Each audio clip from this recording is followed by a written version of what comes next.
So please stand with me. Hindi na tayo magpapakatagal. After the service, we will have our choir practice. Ang mga men po ay merong meeting for their fellowship. At once again, magandang umaga po sa aming mga bisita, sa nakikinig po sa ating mga streaming. I hope tayo po ay mapagpala ng Diyos sa umagang ito at buksan ang ating puso as we commemorate and remember the sacrifice of God on that cross. Again, tuloy po natin yung ating pagbasa sa John chapter 19. John chapter 19, and we will be reading verse 13 down to verse 17. Magkakaroon tayo ng salitang pagbabasa. John chapter 19, dito po tayo nagtapos sa verse 13 last week. Okay?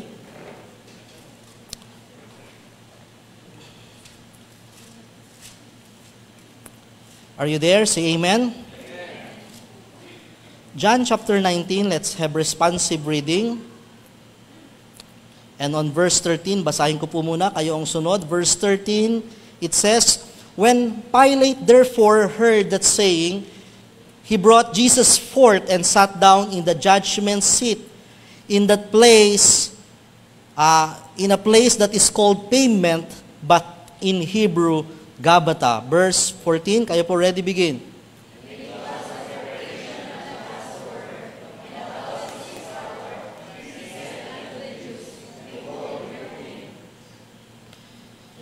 But they cried out, "Away with him!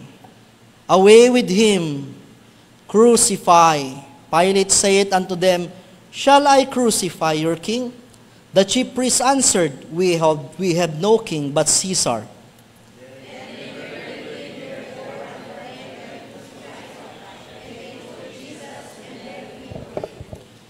Verse 17, "And he, bearing his cross, went forth into a place called the place of the skull, which is called in the Hebrew, Golgotha."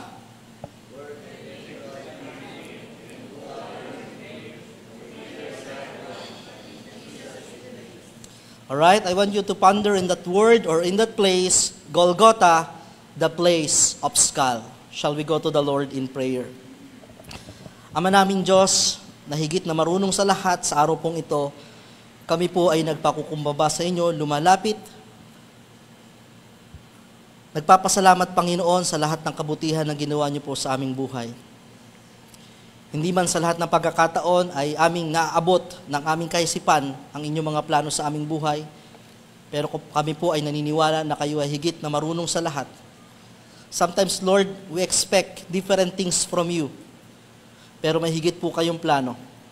Tulad na lamang, Panginoon, ng mga Israelita, ng panahon na kayo ay pumasok on that golden gates of Jerusalem, they expect something from God. Probably, they expect that they will be saved from the slavery of Roman.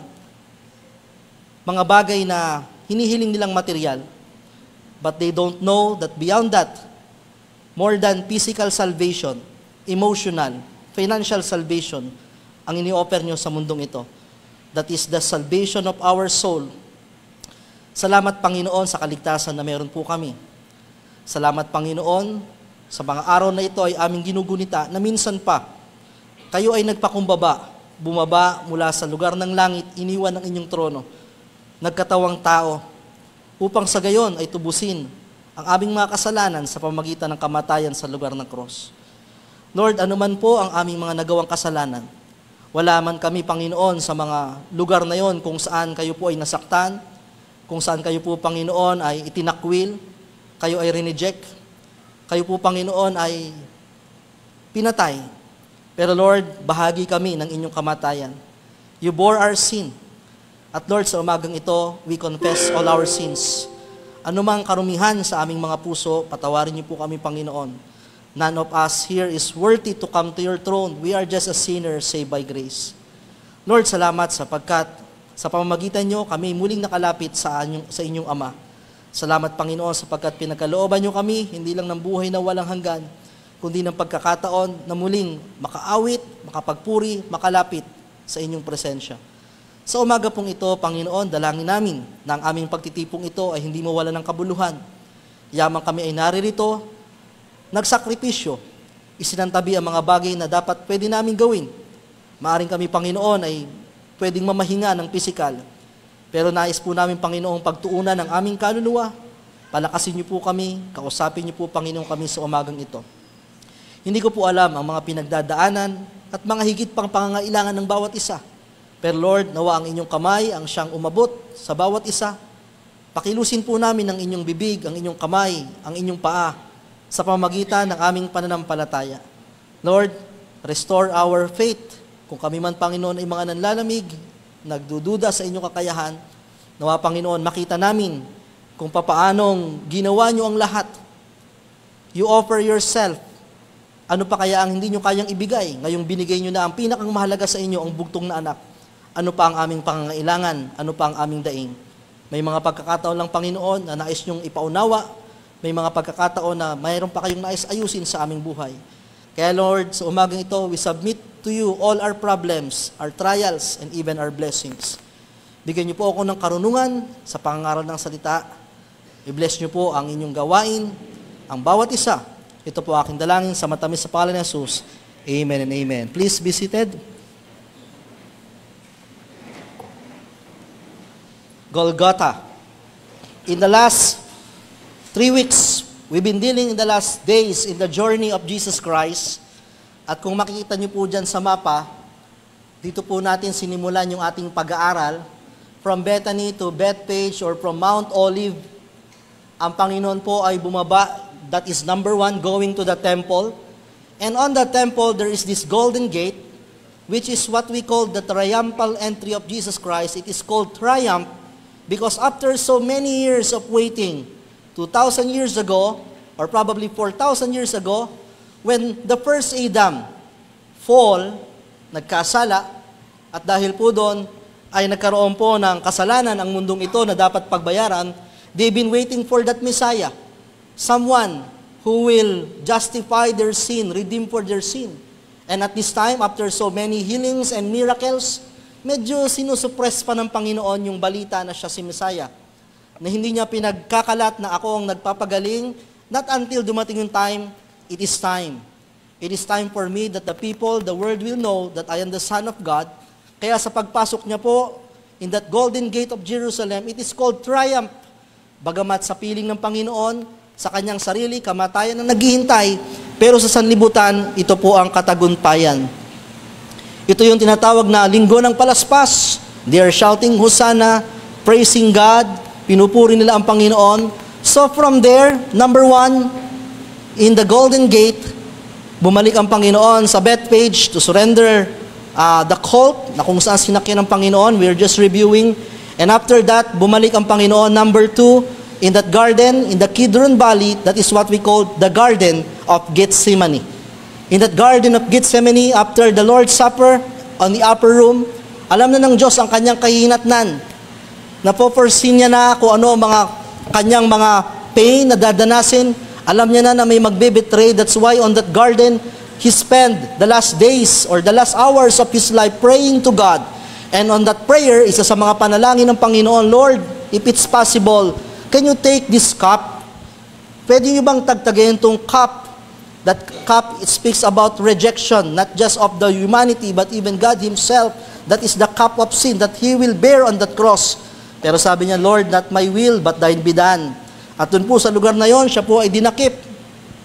Sa pamamagitan po ng pagtataksil at pagkakaluluwa po ni Judas. And from there, number 2, God brought to Gabbatha. That's what we preached last week.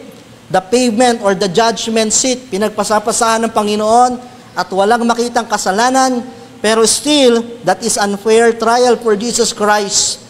Ang Panginoon po ay linitis, bagamat wala siyang kasalanan, pero ang Panginoon po ay pinatawan pa rin ang kaparusahan, hindi lang kaparusahan, kundi kamatayan. On that day, mismo, simula sa gabi hanggang kinabukasan, tinapos ang paghuhukom, napakabilis ng hustisya. Bagamat napakabilis, it is unfair because walang any verdict, walang any conclusion to a trial that can be concluded in just one day. But God submit. Pwede siyang umalis, pwede siyang tumakas. Tulad nga ng sinabi niya kay Peter, matapos ipagtanggol ni Pedro ang Panginoon sa mga kawal, Peter, you don't need to do that. I can send legions of angels to protect me if I want. Pwede kong padala ang mga kaawal ng Diyos para ako ipagtanggol. But I need to submit in the will of God. So from there, from Gabata, dinala po ang Panginoon muna doon sa tinatawag nating Antonian Fortress at the side of the temple, and there they will begin the what we so called Via Dolorosa, or the way of suffering. Via Dolorosa going to that place of Golgotha, that Mount Calvary. In our present time, meron pong 14 stations, okay, na tinatawag ang Via Dolorosa, although we don't know if it's really there, kung yun ba talaga exactly places, but if you've been to Jerusalem, meron 14 stations of Via Dolorosa, at doon po sa lugar na yon, sa sunod na picture, makikita natin yung present time. Ito po yung Via Dolorosa. Kung noon ay bundok, ngayon po ay hill pa rin siya, matataas pa rin, maraming linalakaran, pero mostly po ay mga tindahan na po ito. Okay, may mga lugar-lugar at may makikita kayo sa mga wall. Station 1, dito nalaglag yung cross, tinulungan ng Diyos. Station 2, Station 3, 14 stations. Actually, from the fortress, okay, from the Gabata going to Mount Golgotha, ay hindi naman po kalayuan. Okay, probably mga 3 kilometers, 2 kilometers, but it is a hilltop, papataas ito, and then bit-bit mo ang napakabigat na cross, and then you are under heat, punishment, with blood. Medyo mahirap po ito para sa Panginoon as a human nature during the time. Well, on the top of that Golgotha, makikita po natin in present time yung tinatawag na Holy Sepulchre, na kung saan tinatawag pong Mount Calvary during these days. Doon po sa Holy Sepulchre, makikita niyo po itong Church of the Holy Sepulchre. Ito po yung simbahan na kung saan paniniwala nila na dito po namatay ang Panginoon, dito po ang Panginoon nagbuwis ng buhay. Inside there is a chapel. Meron pong tabla doon na kung saan makikita niyo, doon po daw ilinatag ang Panginoon. It's not exactly there probably, but I do believe it's somewhere there. Okay? And then meron din pong paniniwala na kung saan that is the place what we call today Golgotha. Okay? Golgotha is what we so called the place of the cross. 3 times in the Bible, this word mentioned. Matthew chapter 27 verse 33, Mark chapter 15 verse 22, at yung nabasa natin kanina, John chapter 19 verse 17. Only once in the Bible na mention ang salitang Calvary. In Luke chapter 23 verse 33. But both of them are just the same. It speak of the same place, parehas lang po ng lugar yon, and they have the same meaning, that is the place of skull. Doon po sa lugar na yun ng Jerusalem, meron din daw pong isang bundok doon that some claim na ito talaga yung bundok ng Golgotha. Tinitingnan nila, may hugis bungo, dito daw tinirik ang Panginoon. Again, as I'm saying, we don't know exactly where there, but I'm sure na doon po sa lugar na yon, somewhere there, meron pong nagbuwis ng buhay para sa ating mga kasalanan. Golgotha meaning a place of the skull in Hebrew, and Calvary meaning the skull in Aramaic. Remember the promise of God in the Garden of Eden, you shall bruise his heel. Pero ang Panginoon, okay, sabi niya, he shall bruise your skull. Okay, ito po yung lugar na yon. This place, Golgotha, was not a pleasant place. Some says it goes its name from its appearance as the skull. And some says because it was a place of execution. But regardless of how it obtained its name, it will hold a place in the hearts of every Christian as a place of greatness. Bagamat para sa mga panahong yon, itong lugar nito ay lugar ng kamatayan, pero sa ating panahon, Golgotha was meant sure for death. But to every believer, it is the beginning of life. Not just life, but eternal life. So from there, makikita po natin ang mga sakripisyo ng Panginoon. And there are many ways that we can preach about this matter. Maaring, I can preach about those men in the cross. I can preach about some things, the pain of Jesus Christ. And I do believe every Resurrection Sunday or every Holy Week, we preach about the 7 saying of Jesus Christ. But at this time, I want to share not just the 7 saying of Jesus Christ, the 7 application of the blood of Jesus Christ. 7 bagay na kung saan ito po yung naging resulta ng dugo ng Panginoon. And amazingly, there are 7 places or 7 instant in the Bible that Jesus shed His blood for us. Christ's blood sprinkled 7 times in Jesus. The ultimate high priest, the Savior, shed blood 7 different times to atone for our sins for all eternity. Why 7 times? Because 7 is the completion number. Before He uttered the word, "It is finished." With this in mind, let's review the crucifixion account of the Lamb of God, Christ Jesus. 7 places where God shed His blood, and the 7 significant of the blood of Jesus Christ. First, God or Jesus shed on His sweat.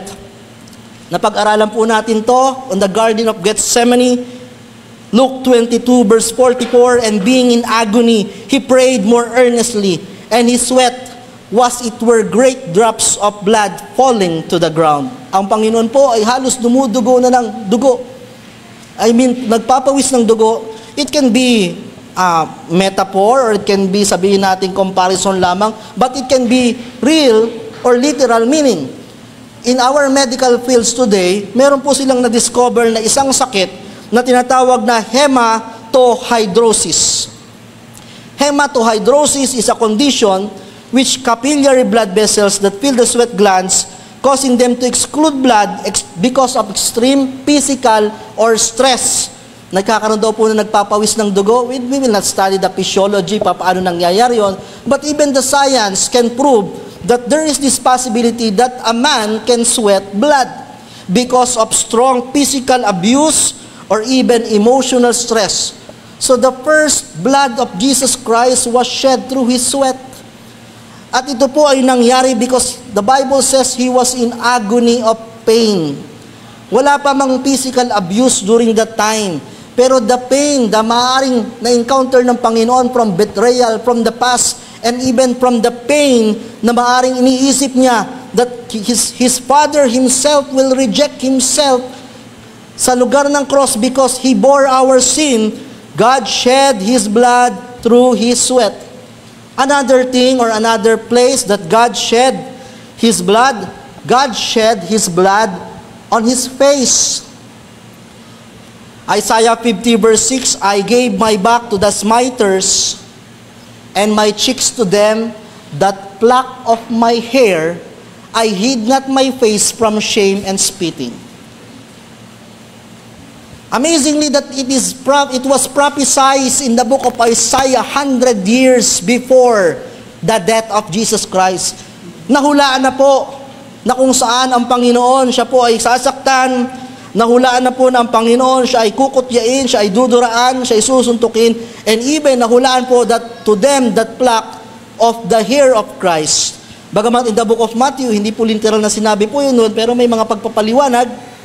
What I'm trying to say is that pain and that blood that shed, kung saan they pluck the hair of Jesus Christ on His beard.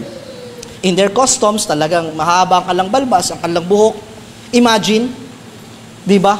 Higitin ang balbas ng Panginoon. Okay? For you to understand, naranasan nyo na bang meron kayong mga buhok-buhok dyan at sinachani nyo? Di ba? Ang sakit. Isa pa lang yon. Di ba? Ibang bagay pa yung pag-wax, masakit din yon. Pero pag sabi nila, pag daw po ito ay hinigit, okay, ng sama-sama at biglaan, it is impossible na wala pong masasamang laman.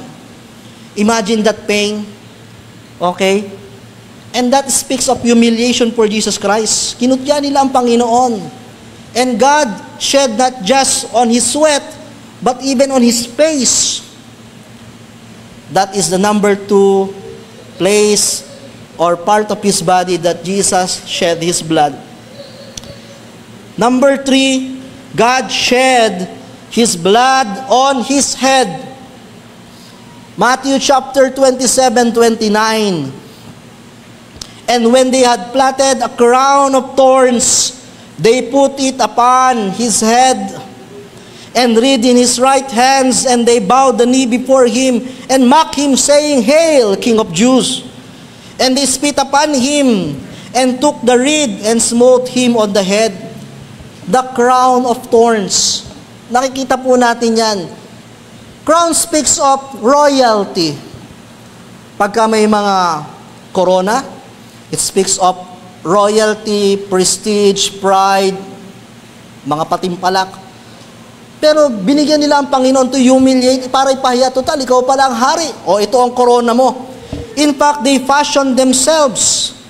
Yung mga Roman soldiers, mismong sila pa ang nagawa ng crown of thorns na ito sapagkat hindi naman po lahat ng binigyan ng execution na papatayin ay linalagyan ng corona. Only Jesus Christ.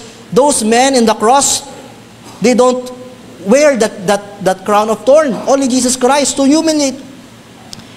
It is symbolized royalty, majesty, and in his attempt to humiliate Jesus and to make fun of his right for the kingship, while the soldiers meant to mock him, pinagtatawanan siya, the claims of his being a king. This event instead demonstrated exactly who Jesus is because he is a real king. Siya talagang hari. The crown of thorns is believed to have been fashioned by the Roman soldiers exclusive for Jesus Christ. Alam niyo po ba yung crown of thorn, what it was made of? Saan po gawa yung crown of thorn? If you assume that this crown of thorn ay galing sa mga stem ng mga rosas, during that time, wala pong rosas sa mga lugar na yon. Okay, maaaring sa lily of the valley, pero wala po silang rosas na yon at wala pong, hindi po agad to ganito. Ito po ay ginawa nila. Okay? And I made some account of study, bagamat di po nasulat sa Bible. Sabi ng iba, ang crown of thorns daw po ay gawa sa palm ng dates. Okay, alam niyo yung dates? Wala tayo nandito eh. Okay, sa mga Arabic, di ba? Mga dates kinakain. Yung pong dates, okay, meron po yung mga tinik. Medyo malalaki ang tinik niya. At yun daw po ang kinaskas ng mga Roman soldier. Ibinilog daw po ito. At medyo tinabas kahit papaano, fashioned for Christ Himself.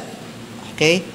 Compare sa mga tinik ng mga rosas, medyo mas malalaki ito. At sabi po dito, ito daw pong the thorn of that dates, okay, medically, ay ginagamit po to possess toxins. May mga lason that cause addition to excruciating pain, namamaga pag ikaw ay natinik, inflammation, bruising, and tissue damage.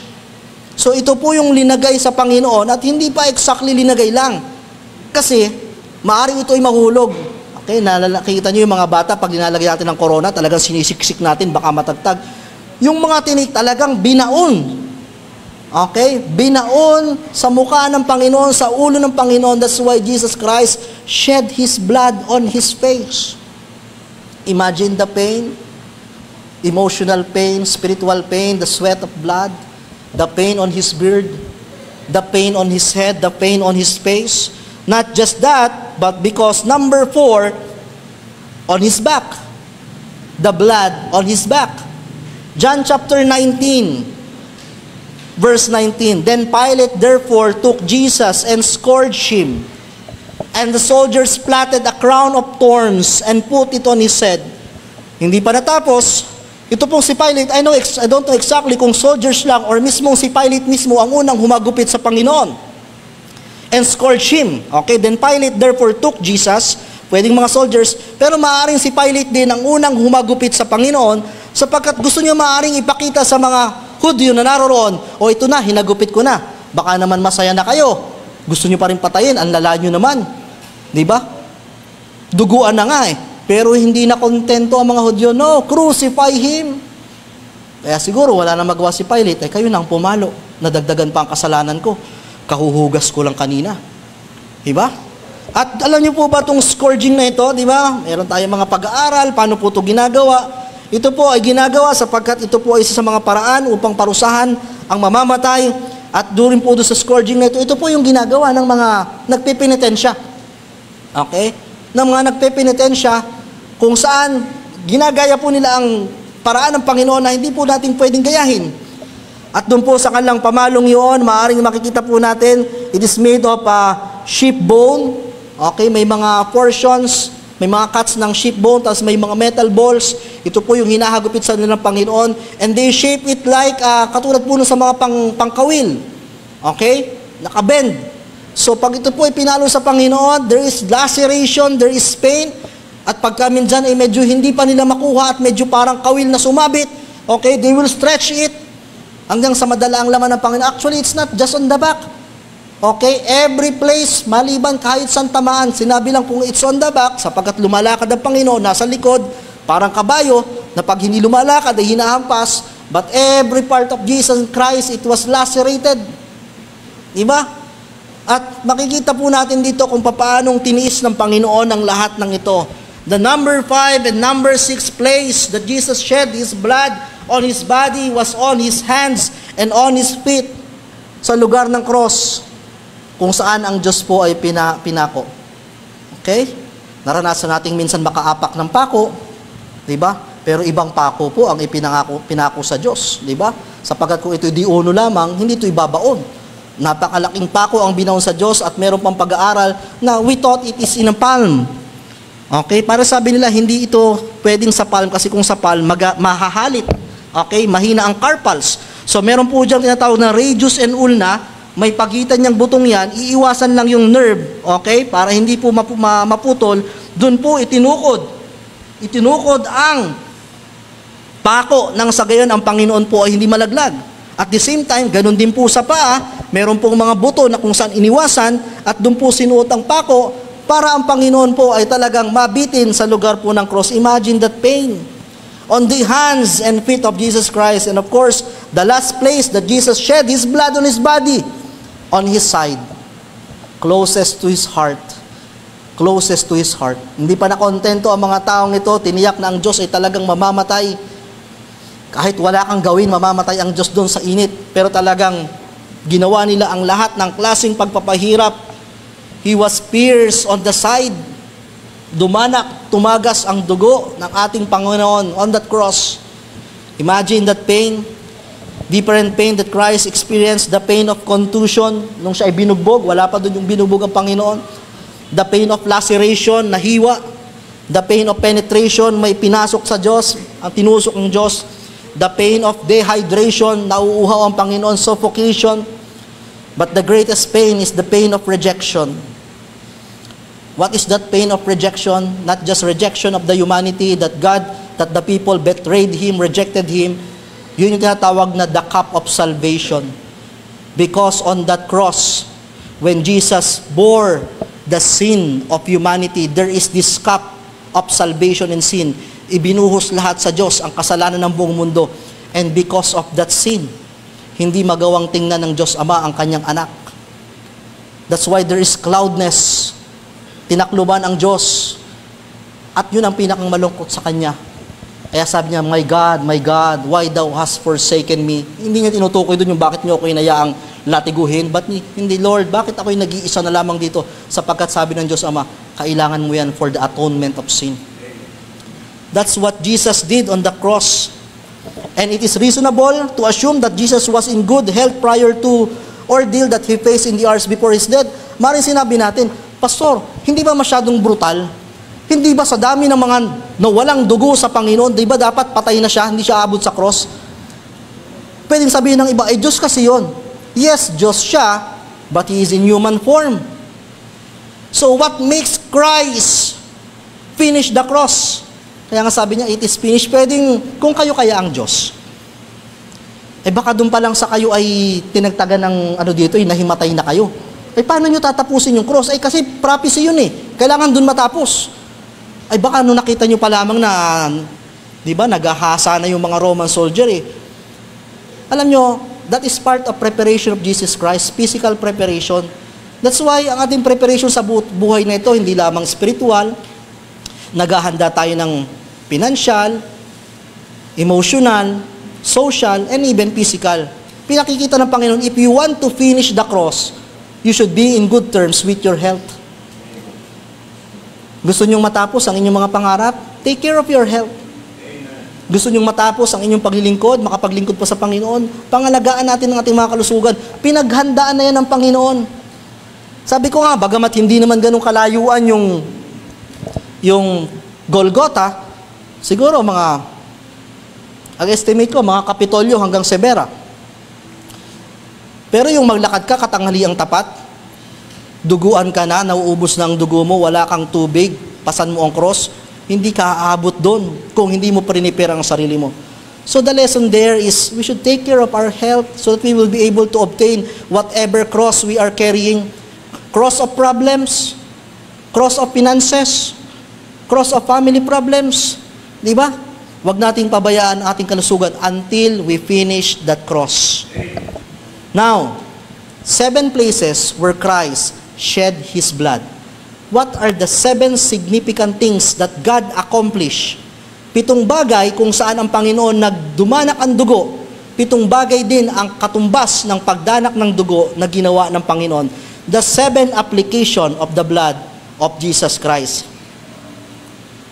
Its shedding of the blood result sa mabubuting bagay na ginawa ng Panginoon sa atin. The number 1 application of the blood of Jesus Christ is for substitution. Substitution. We usually use this term sa mga basketball game, diba? Substitution. Christ's death on the cross in our stead. John chapter 10 verse 11, I am the good shepherd, and the good shepherd giveth his life for the sheep. In Old Testament, there is this temporary sacrifice. Yung mga shepherd, pinapatay yung mga tupa for sacrifice. Pero sabi ng Panginoon, it is not enough. Baligtad ang gawin natin. Yung shepherd ang papatayin para sa mga tupa. We are the sheep, and Christ is our shepherd. Because no matter how we try, alam nyo, yung kahit pa ilang beses ka magpapako sa Pampanga, maglatiko ka dyan, you are not qualified to redeem from our sin. The qualification of anyone who will die for our sin should be righteous, it should be willing and able. Unang 2 bagay, for you to save. Ginagawa kong illustration yung pagdodonate ng dugo, di ba? Kung gusto nyo makatulong, magdodonate kayo ng dugo, 2 bagay, you are willing and you are able. Una, willing ka. Okay, compatible tayo ng type. Ang tanong, willing ka ba? Ay, takot po ako sa dugo. Ay, hindi pwede. Meron na bang, ay, willing po ako, kahit gano'ng karami, bibigay ako. Ang tanong, able ka ba? Compatible pa tayo ng type. Malinis ba ang dugo mo? Maayos ba? Natulog ka ba? Wala ka bang sakit? You are not able. Maaring may mga tao ngayon willing gayahin ng Diyos, but they are not able sapagat ang dugo natin dugong makasalanan. Kaya dun po sa lugar na yon, nakita ng Panginoon, walang sino man ang pwedeng pumalit. Even though we sacrifice a lot of sheep, but it is not enough until the shepherd died for the sheep. Substitution. It is us who are supposed to be condemned to die. Dapat tayong mga sheep ang isasakripisyo doon. At kung hindi ang Diyos nagpa-substitute, kung ang Panginoon hindi nagpapalit hanggang ngayon, kabayaran ay kamatayan ng ating kaluluwa. But thank God, because on that shedding of the blood, there is this substitution. The perfect lamb, the perfect sacrifice. Not just substitution. Another thing that applied from His blood is propitiation. This is the vocabulary of salvation. Ano naman po yung propitiation? Christ satisfied the holiness of God on that cross. God had set forth to be propitiation through faith in His blood. Propitiation means to pacify the holiness of God on the cross. To pacify the wrath of God. In the Old Testament, may nagtanong sa akin, Pastor, bakit ganon? Ba't parang ang Diyos, parang napakalupit, napakahigpit, wala nang ginawa kundi pumatay, konting pagkakamali ng mga Israelita, namatay, pinatay. Because God is a God of wrath. Because men choose Satan over God, nagalit ang Diyos. We are supposed to be blessed.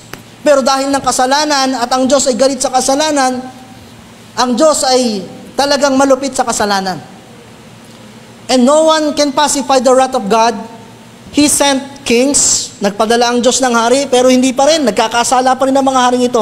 Nagpadala ng mga judges, may mga prophets, may mga patriarchs, may mga tupa na sinakripisyo, maraming dugo ng mga hayop, but no one can pacify the wrath of God.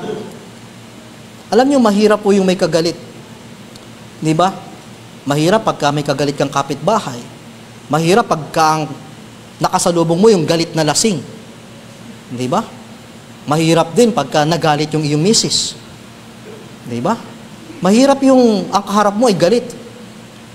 Mas mahirap pag ang nagalit sa'yo, may posisyon. Anong kayang gawin sa'yo nun? Pero alam niyo, pinakamahirap pag ang Diyos nagalit. And no one can pacify the wrath of God. Walang makapagpatahan sa Diyos. Walang makapag-awat sa galit ng Diyos.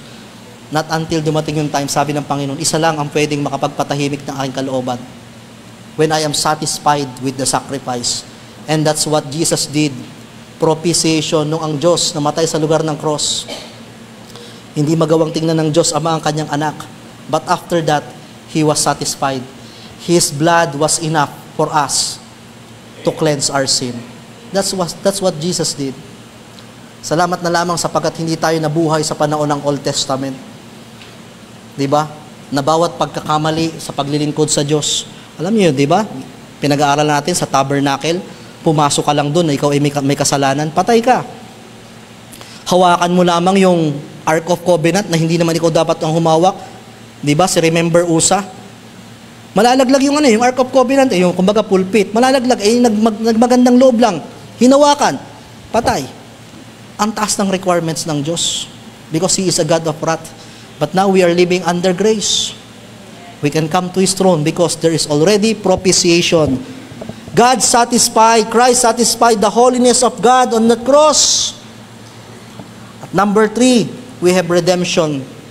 Neither by the blood of goats and calves, but by His own blood, He entered into one in the holy place, having attained eternal redemption for us. Ano po yung redemption? Was obtained for us by Christ by paying a ransom price. The Bible says, for the wages of sin is death. May kabayaran ng kasalanan. Kung ang tao nga nagkakasala, naghahanap ng justice, gusto lagi, abay, dapat pagbayaran yan. Kahit pa nagkasala ka din naman. God is a God of love, but He is a God of justice. Kailangan pagbayaran ng kasalanan. Kailangan pagbayaran ng kasalanan. Kung sa lupa ang kabayaran ng kasalanan, maaaring ito ay patatawag ang magulang, may mga violation kang babayaran, maaaring may mga pananakit na gagawin, pamamalo. Pero iba ang kabayaran ng kasalanan na hinihingi sa atin ng Diyos. Hindi lang kamatayan, kundi kamatayan ng ating kaluluwa. For the wages of sin is death. Ano ang pinakang kabayaran ng kasalanan that only can satisfy Christ? Ano yung ransom? Ano yung piyansa? Walang iba kundi ang dugo ng Panginoon. Nothing but the blood of Jesus Christ. Redemption of our sin. We are bought with that price. We are bought by the blood of His own. We are bought by the blood of Jesus Christ. We are redeemed from darkness, from that prison and slavery of sin. We are redeemed from the eternal condemnation of hell. From darkness, tinawid tayo ng Diyos sa liwanag. We are redeemed through the blood of Jesus Christ. Alam nyo, kung tayo man ay may mga utang, siguro nakaka-relate tayo. Pero yung utang natin, yan yung utang na ang solusyon ay sa pamagitan ng pagtatrabaho, pangungutang o ano paman. At kung may utang man tayo binawian ng buhay, wala na yan. Pero, yung utang ng ating kasalanan, ang kabayaran lang nun, magsisimulang higit sa oras ng kamatayan. When we face Christ on that judgment, if there is any sin, at kung ang kasalanan yun ay hindi pa nababayaran, Jesus already paid the price. Bayad ng lahat. He's just waiting for you to redeem that price. Alam nyo, minsan, meron tayong mga natatanggap na mga prices, pero yung price na yon, hindi pa sa iyon, malibang punta mo doon sa redemption booth. Yung mga anak nyo, pag naglalaro dyan sa mga palaruan, may mga ticket lang yon. Pero hindi pa sa iyon, malibang kuhanin mo doon. God already paid the price. He already provided the antidote for our sickness, for our soul sickness. But unless nahingiin mo sa Panginoon at lumapit ka sa Panginoon, doon niya ipagkakaloob ang buhay na walang hanggan. Tandaan nyo, ang gamot, kahit pa nandyan na, kahit pa nakikita mo, pero pag hindi mo ininom, hindi ka gagaling. Ganon din ang ating Panginoon. Even though you knew Christ, kahit pa alam mo kung sino ang Diyos, kilala mo siya. We are living in a Christian country. Many knew Christ, alam ang Diyos. Pero ang tanong, tinanggap mo ba yung katubusan na kasalanan na binibigay ng Diyos? It is our personal relationship with Jesus Christ because we are redeemed by the blood of Christ. Number 4, that shedding of blood, application, was for our remission. When we say remission, putting away or carrying away our sins, it is also synonymous to forgiveness. He appeared to put away sin by the sacrifice of Himself. Remission. Meron pong tinagtag ang Diyos sa ating buhay at yun ay ang kasalanan. And because of that, there is forgiveness of sin. That God, who is so always a God of wrath, yung Diyos na kung saan ang tingin sa atin ay makasalanan, nagkaroon tayo ng remission, nagkaroon tayo ng forgiveness. Not just remission, but we have imputation. It's another thing to forgive. It's another thing to forget. But it's another thing to benefits from that forgiveness. Pag sinabi pong imputation, kabaligtaran ng amputation. Narinig niyo yung amputation sa mga napuputulan? Ampute, okay? Tinagtag. Pag impute, may linagay. Dalawa ang nangyari sa atin. Amputation, tinagtag ang kasalanan.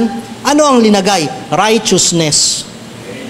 Righteousness, imputation. Ang tawag dyan is atonement of sin, covering. Tinakluban tayo ng Diyos ng kanyang dugo. That's why every time you come to Christ, kung tutuusin, none of us is worthy. Alam ng Diyos ang buhay natin. Kahit anong pagpipilit natin na maging sobrang tama, hindi tayo makaabot sa kaluwalhatian ng Panginoon. Even I as a pastor, I still commit sin. Pero what makes us come to the holy throne of Christ? Sabi nga doon una, di ba, sa tabernacle, walang makakalapit. Malibang talaga ikaw ay purified. But what makes us come to the throne of Christ? Because of what we call the imputation, atonement. We are covered by His blood. Every time you come to Christ, maaaring sasabihin ng diablo, kilala ko yan. Alam ko ang ginawa niya noong Tuesday. Alam ko ang mga buhay niyan. And even though we go to the judgment of Christ someday when we die, maaaring sabihin ng diablo, oh, I know that testimony of that man. Alam ko ang mga gawang kasalanan niyan. Dito mo dalhin sa akin yan. Pero sasabihin ng Panginoon, yes, I know he is a sinner, pero hindi yung kasalanan nakikita ko. What I can see is the cover of blood of Jesus Christ. Christ imputed His blood to us, so then when God look at us, He will not see our sin, but He will see the salvation brought by His Son, our Savior. Kaya napakaganda ng mga awitin. Diba? I'm just a sinner saved by grace. What makes us qualified to be in the ministry? What makes us qualified not just to forgive, not just to forget, but to benefits in the works of Christ, because Christ covered all our sin. That is imputation. Because of imputation, we have reconciliation. And all these things are of God, who hath reconciled us to Himself by Jesus Christ, and hath given us the ministry of reconciliation. When we say reconciliation, bringing together two opposing groups or people, like Christ brought us to God the Father, reconciled. Dahil po doon, hindi ka lang pinatawad ng Diyos, hindi lang kinalimutan ng Diyos ang kasalanan mo, pwede ka na uling lumapit sa Diyos. Remember in the Garden of Eden? When Adam and Eve committed sin, anong ginawang una ng Diyos? Nagbakod. Ninagyan ng bakod, hindi na kayo pwedeng lumapit sa akin. Dati, they walk with God, they fellowship with God. Alam niyo po ba, unless we reconcile with God, unless we accept the salvation of God, kahit anong gawin natin, hindi tayo makalalapit sa Diyos. Pero pwede namang pagkatapos ng redemption, pwede namang pagkatapos ng propitiation, pwede namang pagkatapos patawarin, okay na, hanggang dito na lang tayo. Kasi naalala ko pa rin ang kasalanan mo. Have you ever been there? Maaaring ang tao pwedeng magpatawad, pero may mga pagkakataon na hanggang pagpapatawad lang, ang lalim ng ginawa mong sugat, ayoko nang makita ang mukha mo, pinapatawad na kita para makahinga ako, pero ayaw na kitang makita, hindi na tayo pwedeng magsama. Pero sa Panginoon, no. When I forgive, I forget. Reconciled. You can come to me. You're my son. You can come to me. At salamat sa buhay nating ito, He is our great companion. He is our great partner. We can be with Him all the time. who hath reconciled us to Himself by Jesus Christ. Pero may sinabi dyan, and hath given us the ministry of reconciliation. Kung tayo binigyan ng Diyos ng pagkakataon na muling makalapit sa Kanya, gayon din naman sinabi ng Panginoon, meron kayong tungkulin, we are debtor, may utang tayo, meron tayong dapat gawin, ministry of reconciliation. Ano yung ibig sabihin nun? Bawat mananampalataya na pinagkalooban ng Diyos ng pagpapatawad at muling nabalik sa Diyos, may tungkulin ka na dalhin ang sino man na hindi pa nakakakilala sa Diyos patungo sa Kanya. Ministry of reconciliation. Sabi ko nga, mahirap yung may kaaway. Maaring ang mga mahal mo sa buhay, inisip mo, payapa kami, hindi kami palaaway na tao. Pero unless you restore your relationship with Christ, there is no reconciliation. You need to restore. Ikaw ang gagamitin ng Diyos sa iyong mga katrabaho, sa iyong mga mahal sa buhay, sa iyong mga kapatid, sa iyong mga kamag-anak. Reconcile with God. That is our ministry. At paulit-ulit kong sinasabi, that is the very reason why God gave us life. Because ang pinakang ministry ng bawat mananampalataya, more than singing, more than going to church, more than praying, more than giving, our very first ministry is the ministry of reconciliation. And if dumating man yung time that we do all things, ginagawa natin ng mga bagay na ito, just keep on praying. Probably darating yung time na yon na maaaring ang Diyos ay mangungusap sa kanila, gagamit ng iba't ibang kaparaanan. Just keep on praying. Manalangin lang natin. Diba sa ating mga testimony, as I spoke to some couples, may mga pagkakataon na hinihiling nila na makasama ang kanilang asawa, dumipas ang mahabang panahon, hindi talaga, pero dumating yung time. The Lord touched their hearts. We should have that ministry of reconciliation. Just keep on praying for them. And we can just only do that if we will have a good testimony and integrity as Christians. They may not hear us today. Ang mga mahal natin sa buhay, ang mga katrabaho nyo, ang mga classmate nyo, maaaring hindi niya naririnig ang mga naririnig nyo ngayon. Maaaring hindi nila nababasa ang nababasa natin ngayon. But they can read what we read and they can hear what we heard upon our testimony. Because we are a living epistle. Malalaman nila, ano bang meron sa church? Ano ba yung natututunan nito? Based on our testimony, yung ating patotoo. Kaya be careful with your testimony because your testimony is your ministry of reconciliation. And number 7, the last. Ano yung pinakang dakilang bagay? Madami pa to, but 7 application of the blood of Jesus Christ. Redemption, reconciliation, propitiation. Ang pinakang masaya at mahalaga sa lahat, yung tinatawag nating glorification. For I reckon that the sufferings of this present time are not worthy to be compared with the glory. Pag sinabing glorification, the ultimate, eternal, and absolute physical, mental, and spiritual perfection of all believers. Some of us doesn't really understand what salvation is.